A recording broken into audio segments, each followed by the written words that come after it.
बिस्मिल्लाहिर्रहमानिर्रहीम। अस्सलामु अलैकुम व रहमतुल्लाहि व बरकातुह। क्या पाकिस्तान और भारत के दरमियान बढ़ती हुई ये कशीदगी तीसरी जंग-ए-अजीम की शुरुआत है? क्या ये वही जंग है जिसके बारे में कई उलमा ने पेशगोइयां की थीं? क्या ये जंग इस्लामी निशानियां एक क़यामत में से एक है? कुरान और हदीस हमें इस बारे में क्या रहनुमाई देते हैं? और अगर ये वाकई तीसरी आलमी जंग है तो मुसलमान कहाँ खड़े हैं? हम पर क्या जिम्मेदारी है? आज की इस वीडियो में हम इन्हीं सवालात के जवाब तलाश करेंगे, कुरान और सुन्नत की रोशनी में, उलमा के बयानात के जरिए और हालात हाजिरा का तकाबुली जायजा लेकर। प्यारे दोस्तों, ये कशीदगी पूरे आलमी मंजरनामे को हिलाकर रख चुकी है। दोनों ममालिक एटमी ताकतें हैं और उनके दरमियान किसी भी किस्म की जंग का आगाज दुनिया के लिए एक संगीन मसला बन सकता है। ये कशीदगी चंद दिनों से शदीद हो चुकी है और एक दूसरे पर इल्जामात का तबादला और फौजी कार्रवाइयां तेज हो गई हैं। पाकिस्तान और भारत के दरमियान ये कशीदगी सिर्फ सियासी या फौजी नहीं है, बल्कि एक मजहबी और सकाफती जंग भी बन चुकी है, जिसमें मुसलमानों की सरजमीन पर मुसलसल जुल्म हो रहा है। तीसरी जंग-ए-अजीम की पेशगोइयां। कुरान और हदीस में बड़े फितनों और जंगों के हवाले से कई पेशगोइयां की गई हैं, जिन्हें हम क़यामत के करीब होने वाली जंगों के तौर पर समझ सकते हैं। जंग-ए-अजीम के हवाले से मुतअद्दिद अहादीस आई हैं, जिनमें यह जिक्र किया गया है कि जब दुनिया में बड़े फितने और खूनरेजी बढ़ जाएगी तो मुसलमानों को अपनी सफ़ों में इत्तिहाद कायम रखना होगा। हज़रत अली रज़ी अल्लाहु अन्हु ने फरमाया, जिस वक़्त मुसलमान आपस में लड़ेंगे और फसाद होगा तो वो वक़्त करीब होगा जब तीसरी अजीम जंग शुरू होगी और फिर क़यामत की निशानियों का आगाज़ होगा। 3.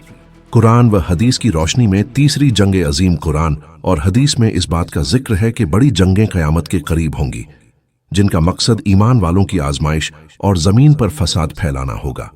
इसका तज़किरा कुरान मजीद में कुछ इस तरह किया गया है। अल्लाह का फरमान है, जब क़यामत का दिन आएगा तब वो उनको उनके किए का बदला देंगे, जैसे वो उस दिन को भूल चुके होंगे। इस आयत से ये वाज़ेह होता है कि जिस तरह क़यामत के दिन दुनिया के हालात बदल जाएंगे, उसी तरह बड़ी जंगों की सूरत में भी हालात और कुदरती निज़ाम में तब्दीली आएगी। प्यारे दोस्तों, मुख्तलिफ उलमा ने भी तीसरी जंग-ए-अजीम के बारे में अपनी राय दी है। उलमा किराम ने इस बात की जानिब तवज्जुह दिलाई है कि ये जंग मुमकिन है मुसलमानों के लिए एक इम्तिहान हो।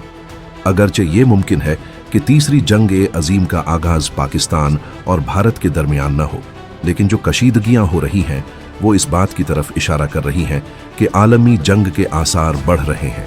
इस्लामी नुक्ता-ए नज़र से पैगाम। इस मौके पर हमें इस्लामी तालीमात की रोशनी में अपने रवैये का जायज़ा लेना ज़रूरी है।